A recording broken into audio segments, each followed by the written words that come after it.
Favorite buy low, favorite sell high. Dave, you get to go first. Who are you buying low on? My favorite buy low right now, I think it would probably, I'll go with the quarterback position, and I'll say Tom Brady. And just the fact that he's basically a called back touchdown and a drop deep ball touchdown away from like being fine for fantasy.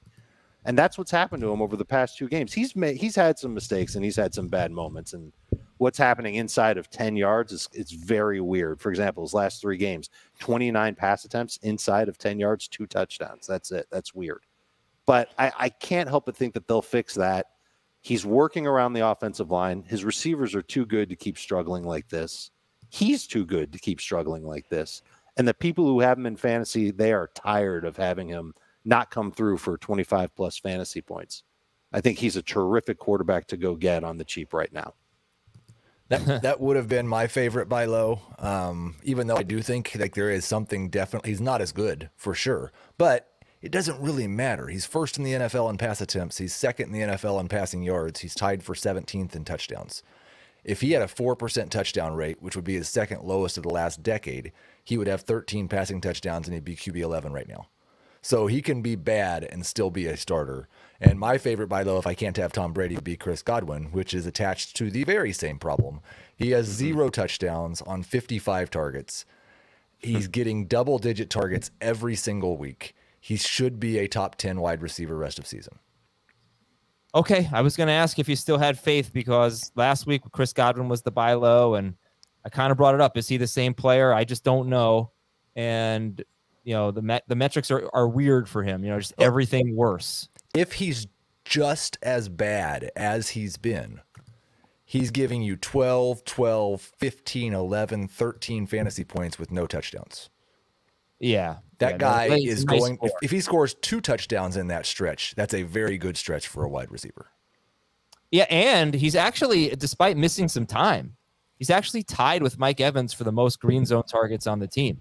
So he and Evans both have 4 targets inside the 10-yard line to lead the team. So, all right, you guys are buying low on the Bucs offense.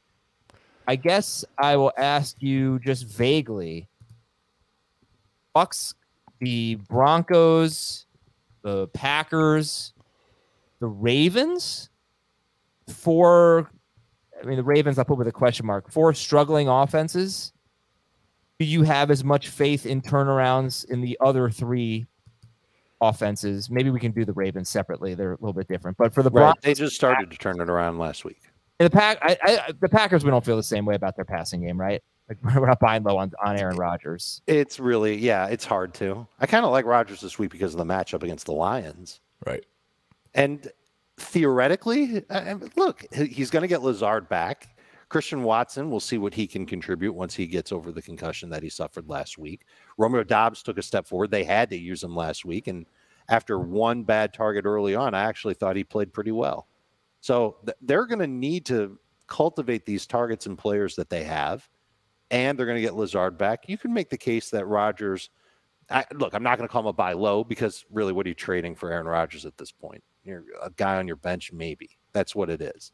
But as far as him rebounding and becoming a better fantasy quarterback, I don't think we can rule out multiple games of 22 to 25 fantasy points from him moving forward.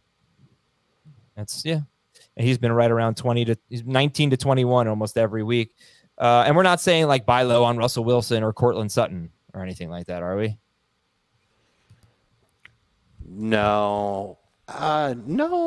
No. I don't know how many different octaves I could use to say no.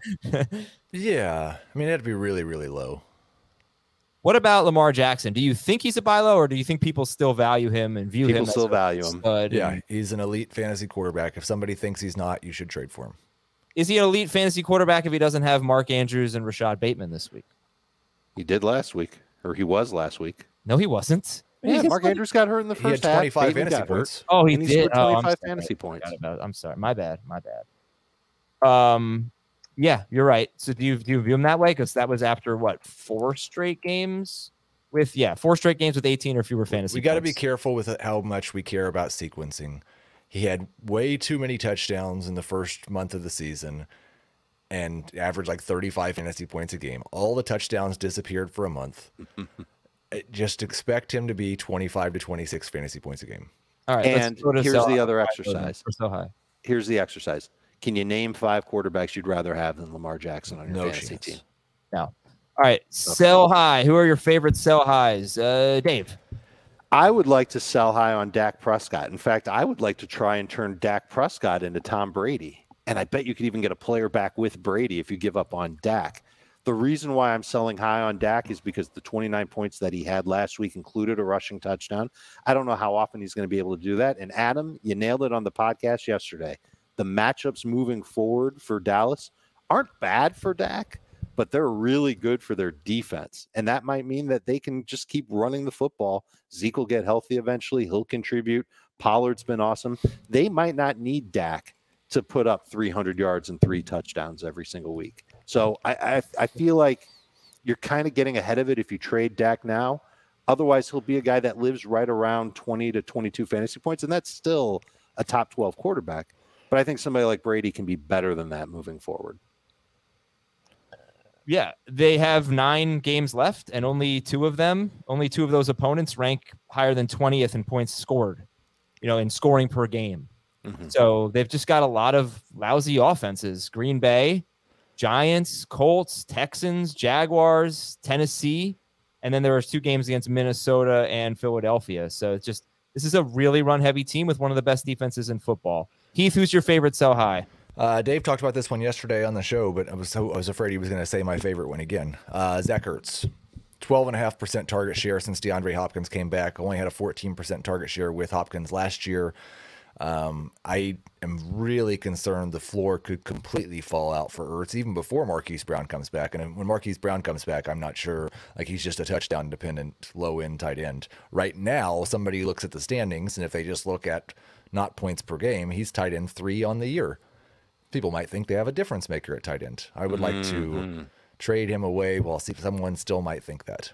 And you can still find some decent tight ends on the waiver wire. There were a bunch of them that we were sniping off the waiver wire this past week. It was a crazy, there were 5 tight ends I had under 60% that I really wanted to add this week. That's really, really crazy. I was thinking Zach Ertz has obviously been, not bad the last 2 games, but not that involved. 9 targets in his last 2 games with Hopkins back. And I was thinking, well, is this just weird? Because Marquise Brown was among the target leaders in the NFL before Hopkins came back. But Hopkins has a 37% target share. Marquise Brown had a 25.4% target share. So it is, maybe that comes down. Maybe it's more like 30% going forward for Hopkins. But I thought that the loss of Marquise Brown would be, basically canceled out by the gain of DeAndre Hopkins, and then you wouldn't really see a loss in target share for Zach Ertz. But Hopkins is actually crushing Marquise Brown in target share through 2 games. I want to ask you about D'Onta Foreman. He's a name that came up a lot in our chat last night. We have a lot of live streams for you that are YouTube exclusive on youtube.com/fantasyfootballtoday. And including one every Sunday morning. Yeah. Tuesday night at 8 p.m., Thursday at 2 p.m. Eastern, and Sunday morning at 11:30 a.m. Eastern, just answering questions for an hour and a half. But people are I think, pretty in on D'Onta Foreman. He's coming off a great game with over 20 carries, with multiple touchdowns.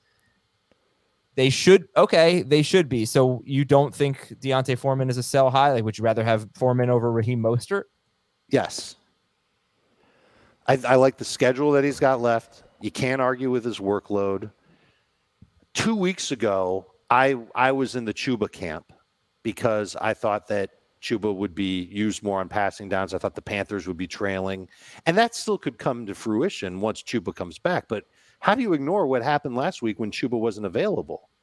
And Foreman, against an Atlanta defense that actually had been pretty good against the run, just absolutely annihilated them. You can't ignore that. I don't think the Panthers coaches could ignore that. I'd be surprised if they went back to a straight up 50-50 split where Hubbard is taking on a lot of rushing downs like he was in the first game when the two of them played after McCaffrey got traded. So I think Foreman's got some staying power. I think he's got a shot to be pretty good. And by the way, that offensive line in Carolina, last 2 games, they've been playing well. It's true. And we saw Foreman average 90 yards per game in his last 6 games with the Titans last year. He was a very good running back prospect who suffered a devastating injury and looks to be all the way back. I think he's good. Like I wouldn't say, I think he's right there with Raheem Mostert. I think their workload when Chuba Hubbard and Jeff Wilson are fully acclimated are probably really similar. And Mostert is in the better offense, so I might rather have Mostert.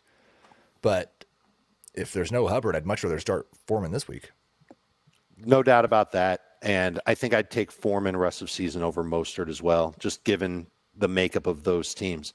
Now, I said that he's not a sell high, but if you can package Foreman with something else to move up to get Aaron Jones or Joe Mixon or, a running back even better than that, a tier above that, of course. What would you give with this? Is I think because it's another guy who I don't know if he's a buy low or if he's a sell low, but what would you package with Foreman to get DeAndre Swift?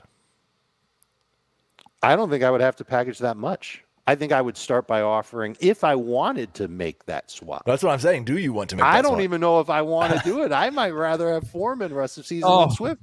Wow. Because listen, I am a little bit nervous about Swift after what we saw in his first game back. He said he wasn't 100% still. He did. When's he ever going to be 100%? And he's never going to get that goal line job. He didn't have it earlier this year. What would you give with Foreman to get Jonathan Taylor? Swift. Now, if you think that Swift is an amazing talent, and that last week he was just knocking rust off, you want to give up Foreman for Swift? I can't fault you for that, but they're pretty close to even on the trade chart. Adam, would you rank Deontay Foreman, Jonathan Taylor, and DeAndre Swift rest of the season? Yeah, I would go Taylor, Swift, Foreman. And I would only take Taylor over Swift because as much as I'm worried about Taylor's ankle, I just think Swift has more injury concern. If you told me that none of them were going to get injured, I'd go Swift, Taylor, Foreman. I just don't like running backs on bad teams that do not catch the ball.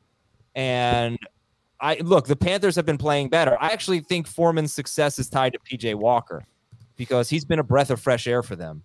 And, if he can keep them competitive, they don't even have to win. They just have to be competitive. Have good, like the Texans and Dameon Pierce, right? But at least Dameon Pierce can get you some production in the passing game. I think when Hubbard comes back, you could see a lot of 0 catch games. And I compared him to Brian Robinson, who I thought was a great sell high a few weeks ago, and you see his trade value is 0 now. Yes. Foreman's better than Brian Robinson, for sure. But he's a better version of Brian Robinson to me because I still think he's on a bad team. He's gonna have very, very little role on third down, if any. I do think that there's a small chance, and we've understated ankle injuries, especially high ankle sprains in the past when guys are playing through them. You made a big case about this with Saquon Barkley. And Taylor's not currently the same guy, and the offensive line's not the same. But I do think there's a small chance that Jonathan Taylor is a running back on a bad team who does not catch the ball. Yeah, I know. He's Jonathan Taylor. I can't really take Deontay Foreman. Would you take Deontay Foreman over him? I don't think so. I just don't know if there's a big difference. It's dumb. There's a huge difference in talent. Taylor. I sold Taylor in one league. I just said yesterday, make me your best offer for Jonathan Taylor. I want 2 starters for Jonathan Taylor. I've gotten really bad offers so far. But yeah, I'm trying to trade Taylor. Does it mean anything to you? And sure, he's not the same guy. He's not scoring. And the Colts offense, the O-line, not the same as it was last year. He's had 26 runs over the last 2 weeks. 11 of them have gone for 5+ yards.